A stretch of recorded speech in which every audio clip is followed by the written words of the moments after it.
Are you one of those people who suffer from electromagnetic hypersensitivity, fatigue, tiredness, stress, brain fog, aches, and pains?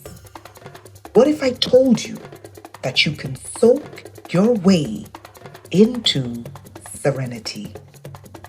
Soak in Serenity, our new herbal bath formula, is known to soothe anxiety, relieve stress and fatigue in just one bath. Visit our store at blacksunrise.com/herbs page. Remember to spell sunrise SONRISE.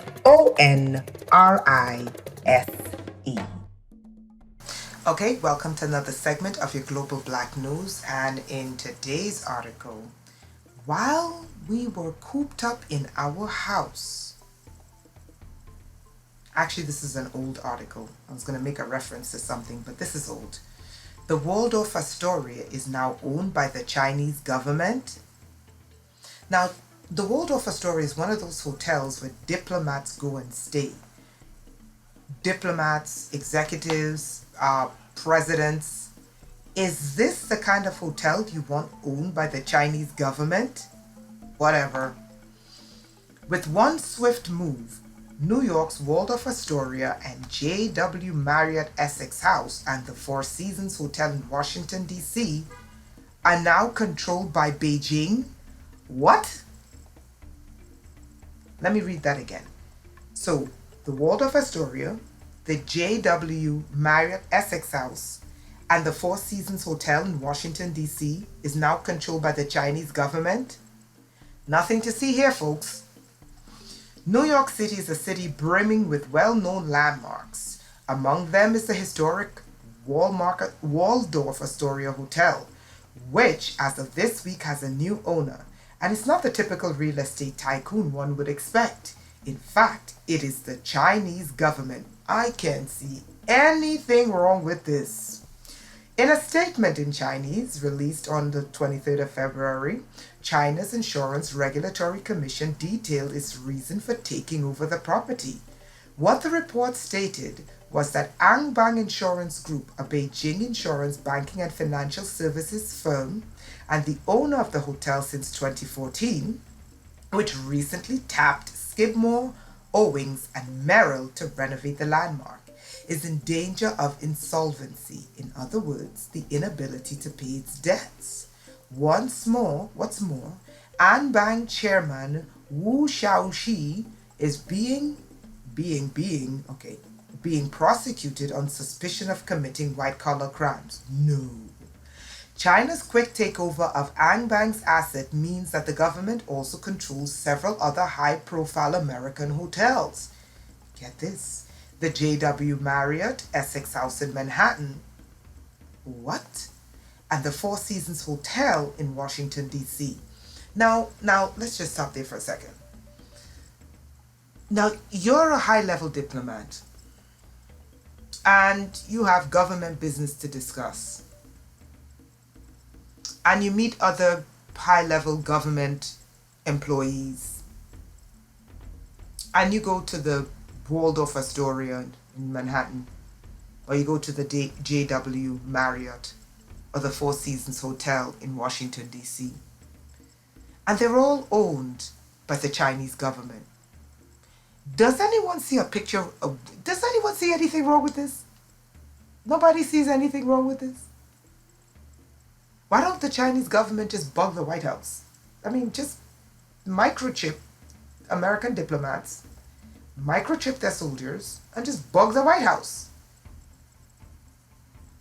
Does anyone see anything wrong with a foreign government owning the type of assets where members of the Senate, members of your government, members of your military meet to discuss crucial information? No one sees anything wrong with that? Okay, maybe it's just me. The Waldorf Astoria is no stranger to change. A lesser known fact about the historic hotel is that the original location was in the footprint currently occupied by the Empire State Building. More recently, the hotel announced that a $1 billion renovation would see up to 3/4 of its rooms transformed into apartments. New York Waldorf Astoria Hotel is famous for many reasons, not least of all for its iconic look, which is located in the hotel lobby and recently went through a painstaking renovation. Yet, the fact that it's now owned by the People's Republic of China might be the most interesting fact in the hotel's eventual history. If I were at war with another country, and let's say hypothetically, I'm a military strategist. Now there's this soft war, there's hard war, there's hot war, there's cold wars, there's covert wars, there's biological wars like releasing coronavirus to crash the global economy so that everyone who owes you debt can't pay back. But that's for another day. That's just my conspiratorial brain. If I were an economic mastermind, and I knew that I put countries into debts they could not pay me back, what could I do that would be so hard to prove if I wanted to rule the planet? I would unleash a virus and name it coronavirus. And I would make sure that every country that owes me debt gets hit with that virus. I would also buy up assets where I know members of their government go to discuss government situations, problems, challenges, and I would bug it from the inside out. I would also invade their institutions of higher learning, and I would also make sure that I had my students studying at every single one of their research universities. So I would know everything they're researching and they're working on. If their government officials go to my hotel, which I now own, I know everything they're thinking from their discussion inside of my hotel, because there would be no way where they could bug sweep the lobby. I would begin buying up their news corporations or putting my news corporations in their country, but making it seem like I'm pro their country. Can anyone see anything wrong here? Anyway, the United States has a history of being the global world leader. China is just following in their footsteps. Well, here's my news to the two of them. I don't care if you want to leave the planet, leave me out of your domination. Okay? All right, guys. So join us for another segment of your Global Black News.